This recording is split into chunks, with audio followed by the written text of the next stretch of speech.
ನಮಸ್ತೆ ವೀಕ್ಷಕರೇ, ನ್ಯೂಸ್ 18 ಡಿಜಿಟಲ್ಗೆ ಸ್ವಾಗತ. ನಾನು ನಿಮ್ಮ ಮುನಿರಾಜು.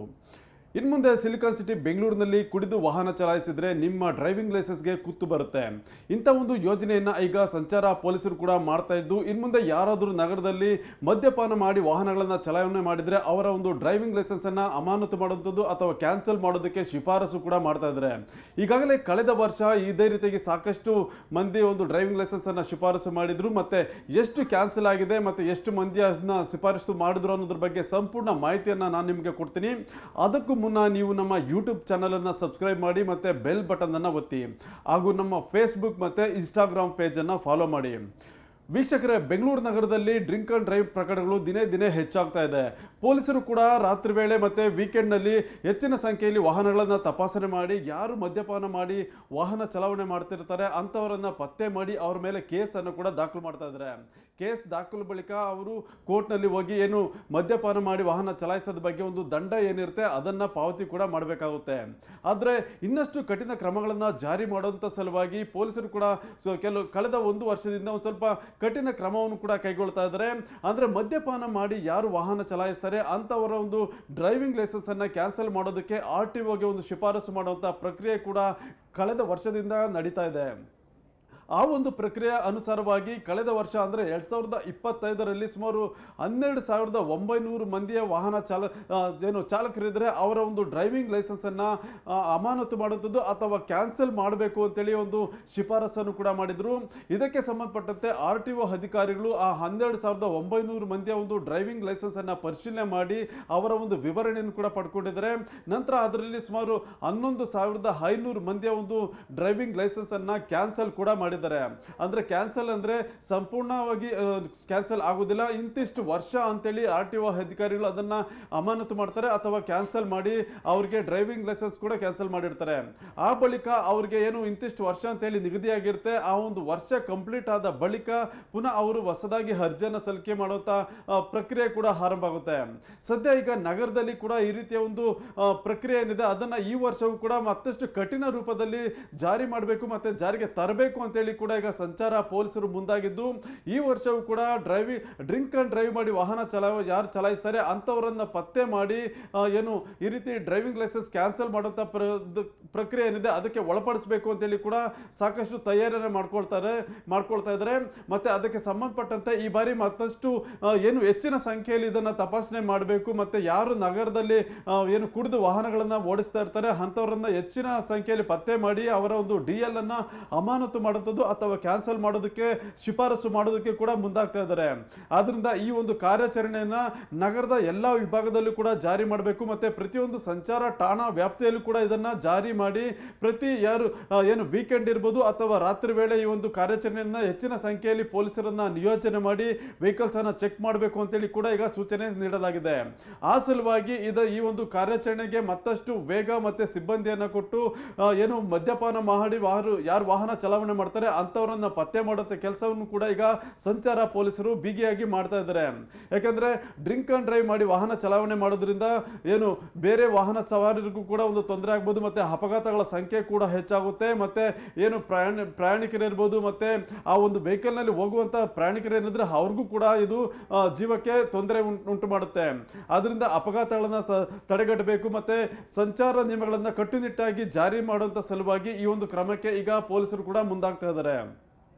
ಮತ್ತು ಇದೇ ಸಂದರ್ಭದಲ್ಲಿ ಏನು ನಗರದಲ್ಲಿ ಸಂಚಾರ ದಟ್ಟಣೆ ಹೆಚ್ಚಾಗಿದೆ ಮತ್ತು ಇದಕ್ಕೆ ಸಂಬಂಧಪಟ್ಟಂತೆ ಜಾಗತಿಕ ಮಟ್ಟದಲ್ಲಿ ಬೆಂಗಳೂರು ಏನು ಸಂಚಾರ ದಟ್ಟಣೆಯಲ್ಲಿ ವಿಶ್ವದಲ್ಲಿ 2ನೇ ಸ್ಥಾನದಲ್ಲಿ ಕೂಡ ಇರೋದ್ರಿಂದ ಈ ಒಂದು ಸಂಚಾರ ದಟ್ಟಣೆಯ ಪ್ರಮಾಣವನ್ನು ಕೂಡ ಕಡಿಮೆ ಮಾಡಬೇಕು ಮತ್ತು ಅದಕ್ಕೆ ಬೇಕಾದಂಥ ಒಂದು ಸೊಲ್ಯೂಷನ್ಸನ್ನು ಕೂಡ ಪತ್ತೆ ಮಾಡಬೇಕು ಅಂತೇಳಿ ಈಗ ನಗರದ ಸಂಚಾರ ಪೊಲೀಸರು ಕೂಡ ಕೆಲವು ಮಾರ್ಗಸೂಚಿಗಳನ್ನು ಮತ್ತು ಯೋಜನೆಗಳನ್ನು ಕೂಡ ರೂಪಿಸೋದಕ್ಕೆ ಈಗ ಮುಂದಾಗಿದ್ದು, ಅದಕ್ಕೆ ಸಂಬಂಧಪಟ್ಟಂತೆ ಏನು ಕೂಡಲೇ ಆದಷ್ಟು ಬೇಗ ಒಂದು ಕೆಲವು ಸಭೆಗಳನ್ನು ನಡೆಸಿ ಈ ಒಂದು ಸಂಚಾರ ದಟ್ಟಣೆಯನ್ನ ಕಡಿಮೆ ಮಾಡಬೇಕು. ಮತ್ತೆ ಈ ಒಂದು ಸರ್ವೆ ಮಾಡಿದಂಥ ಒಂದು ಏರಿಯಾಗಳೇನಿದೆ ಯಾವ ಏರಿಯಾಗಳಲ್ಲಿ ಇವರು ಸರ್ವೆಯನ್ನು ಮಾಡಿದ್ರು ಮತ್ತೆ ಆ ಒಂದು ಭಾಗದಲ್ಲಿ ಯಾವ ರೀತಿ ಸಂಚಾರ ದಟ್ಟಣೆ ಆಗ್ತಾ ಇದೆ, ಬೆಳಗ್ಗೆ ಇರ್ಬೋದು ಮತ್ತೆ ಸಂಜೆ ಅವಧಿಯಲ್ಲಿ ಹೆಚ್ಚಿನ ಸಂಚಾರ ದಟ್ಟಣೆ ಇರೋದ್ರಿಂದ ಅದಕ್ಕೆ ಸೊಲ್ಯೂಷನ್ಸ್ ಅನ್ನ ಕಂಡುಹಿಡಬೇಕಾಗುತ್ತೆ.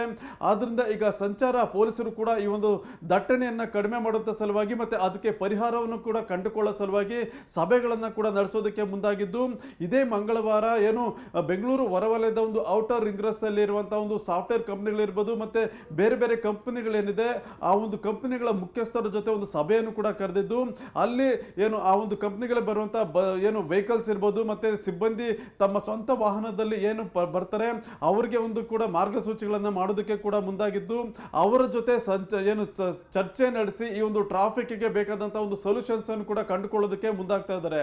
ಅವ್ರದ್ದು ರಿಪೋರ್ಟ್ ನಾವು ಡೀಟೇಲ್ ಆಗಿ ಅನಲೈಸ್ ಮಾಡಿಲ್ಲ. ಬೇಸಿಕ್ಲಿ ನಮಗೆ ಗೊತ್ತಿರೋ ಪ್ರಕಾರ ಅವರು 10 ಮೇಜರ್ ರೂಟ್ಸ್ ತಗುತ್ತೆ. ಆ ರೂಟ್ಗೆ ಮಾತ್ರ ಅವರು ಅನಲೈಸ್ ಮಾಡ್ತಾರೆ. ಸೊ ಅದು ಯಾವ ರೂಟ್ಸ್ ತಗೊಂಡಿದ್ದಾರೆ ಅಥವಾ ಹೇಗೆ ಅನಲೈಸ್ ಮಾಡಿದ್ದಾರೆ ನಾವಿನ್ನೂ ವಿಶ್ಲೇಷಣೆ ಮಾಡಿಲ್ಲ. ಬಟ್ ನಮ್ಮ ಬೇಸಿಕ್ಲಿ ತಾವು ನೋಡ್ತಿದ್ರೆ ಆಲ್ಮೋಸ್ಟ್ ಎವ್ರಿ ಡೇ 3,000 3,200 ವೆಹಿಕಲ್ ಬೆಂಗಳೂರಲ್ಲಿ ರಿಜಿಸ್ಟರ್ ಆಗ್ತಾ ಇದೆ. ಮತ್ತೆ ಬಹಳಷ್ಟು ಡೆವಲಪ್ಮೆಂಟ್ ವರ್ಕ್ಸ್ GB ಆದ್ಮೇಲೆ ತಾವು ನೋಡ್ತಾ ಇದ್ದಾರೆ, ಬಹಳಷ್ಟು ಡೆವಲಪ್ಮೆಂಟಲ್ ವರ್ಕ್ಸ್ ಕೂಡ ಇನ್ಸೆಂಟ್ ಆಗಿ ನಡೀತಾ ಇದೆ. So over a period of time ಇದು ದಟ್ಟಣೆ ಕಮ್ಮಿ ಆಗುತ್ತೆ. ಅದೇ ರೀತಿ ನಾವು ಕೂಡ ನಮ್ಮ AI ಸಿಗ್ನಲ್ಸ್ ಏನಿದೆ, ಈಗ ಸರ್ಕಾರ ನಮಗೆ ಸುಮಾರು 56 ಕೋಟಿಯಷ್ಟು ಅನುದಾನನ ಕ್ಯಾಬಿನೆಟ್ ಅಲ್ಲಿ ಅಪ್ರೂವ್ ಮಾಡಿದ್ದಾರೆ. ಸೊ ಇನ್ನ 110 ಸಿಗ್ನಲ್ಸ್ ಆಲ್ರೆಡಿ ಏನಿದೆ ಅದನ್ನ ಕನ್ವರ್ಟ್ ಮಾಡ್ತೀವಿ. ಆಟೋಮೆಟಿಕ್ ಸಿಗ್ನಲ್ಸ್ ಇಂದ ಅಡಾಪ್ಟಿವ್ AI ಸಿಗ್ನಲ್ಸ್ ನಾವು ಹಾಕ್ಕೊಂತೀವಿ. ಮತ್ತೆ ನಾವು ಪಬ್ಲಿಕ್ ಟ್ರಾನ್ಸ್ಪೋರ್ಟ್ ನ ಎನ್ಕರೇಜ್ ಮಾಡ್ಲಿಕ್ಕೆ ನಮ್ಮ ಇಲಾಖೆಯಿಂದ ಮತ್ತೆ GBI ಕಡೆಯಿಂದ ಕೂಡ ನಾವು ಇದು ಮಾಡ್ತೇವೆ. ನಮಗೆ ಬಹಳ ಸಮಸ್ಯೆ, ಬಹಳ ಕಂಜೆಷನ್ ಇರೋದು ಔಟರ್ ರಿಂಗ್ ರೋಡ್ ಅಲ್ಲಿ. ಆಲ್ಮೋಸ್ಟ್ ರೋಡ್ ಕೆಪಾಸಿಟಿ ಏನಿದೆ ಪೀಕ್ ಅವರ್ಸ್ ಅಲ್ಲಿ ಅದರದ್ದು 4 times ವೆಹಿಕಲ್ ಮೂವ್ಮೆಂಟ್ ಅಲ್ಲಿ ಆಗುತ್ತೆ.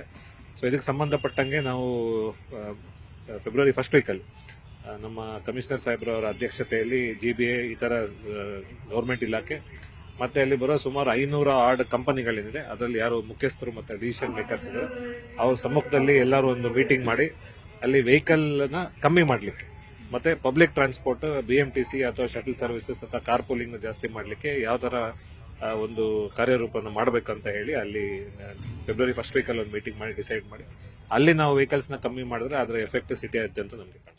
ಇನ್ನು ಡೆಲಿವರಿ ಬಾಯ್ಸ್ ಕೂಡ ಈ ಒಂದು ಟ್ರಾಫಿಕ್ ಏರಿಕೆಯಲ್ಲಿ ಅವರು ಕೂಡ ಅವರ ಪಾತ್ರ ಕೂಡ ಹೆಚ್ಚಾಗಿದ್ದು ಪೀಕ್ ಅವರ್ನಲ್ಲಿ ಮತ್ತು ಲಂಚ್ ಅವರ್ನಲ್ಲಿ ಅತಿ ಹೆಚ್ಚಿನ ಸಂಖ್ಯೆಯಲ್ಲಿ ಡೆಲಿವರಿ ಬಾಯ್ಸ್ ವೆಹಿಕಲ್ಸ್ ಕೂಡ ಏನು ರೋಡ್ಸಲ್ಲಿ ಕಂಡು ಬರ್ತಾ ಇದೆ.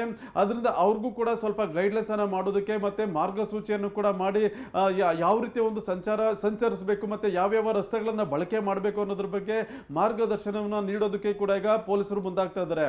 ಆದ್ರಿಂದ ಈಗ ಏನು ಬೆಂಗಳೂರು ನಗರದಲ್ಲಿ ಟ್ರಾಫಿಕ್ ಸಮಸ್ಯೆ ದಿನೇ ದಿನೇ ಹೆಚ್ಚಾಗ್ತಾ ಇದೆ ಮತ್ತು ಜಾಗತಿಕ ಮಟ್ಟದಲ್ಲಿ ಬೆಂಗಳೂರು ಕೂಡ ದೊಡ್ಡ ಮಟ್ಟದಲ್ಲಿ ಈ ಒಂದು ಟ್ರಾಫಿಕ್ ಇಂದ ಒಂದು ಕುಖ್ಯಾತಿಯನ್ನು ಕೂಡ ಪಡ್ಕೊಳ್ತಾ ಇರೋದ್ರಿಂದ ಅದಕ್ಕೆ ಬೇಕಾದಂತ ಒಂದು ಏನು ಮಾರ್ಗದರ್ಶಿಗಳನ್ನ ತಯಾರಿ ಮಾಡಿ ಈ ಒಂದು ದಟ್ಟಣೆಯ ಪ್ರಮಾಣವನ್ನು ಕಡಿಮೆ ಮಾಡೋದಕ್ಕೆ ಈಗ ಪೊಲೀಸರು ಮುಂದಾಗ್ತಾ ಇರೋದು. ನಿರ್ಭೀತ, ನಿಷ್ಪಕ್ಷಪಾತ, ವಿಶ್ವಾಸಾರ್ಹ ಸುದ್ದಿಗಳಿಗೆ ಮತ್ತೊಂದು ಹೆಸರಾಗಿರೋ ನ್ಯೂಸ್ 18 ಕನ್ನಡ ಈಗ ಆಪ್ನಲ್ಲೂ ಲಭ್ಯ ಇದೆ. ದಯವಿಟ್ಟು ಇಲ್ಲಿರೋ QR ಕೋಡ್ ಅನ್ನ ಸ್ಕ್ಯಾನ್ ಮಾಡಿಕೊಂಡು ಆಪ್ ಡೌನ್ಲೋಡ್ ಮಾಡೋದಕ್ಕೆ ಮರಿಬೇಡಿ. ನಿಮ್ಮ ಬೆಂಬಲ ಹೀಗೆ ಸದಾ ನಮ್ಮೊಂದಿಗಿರಲಿ. ಧನ್ಯವಾದ.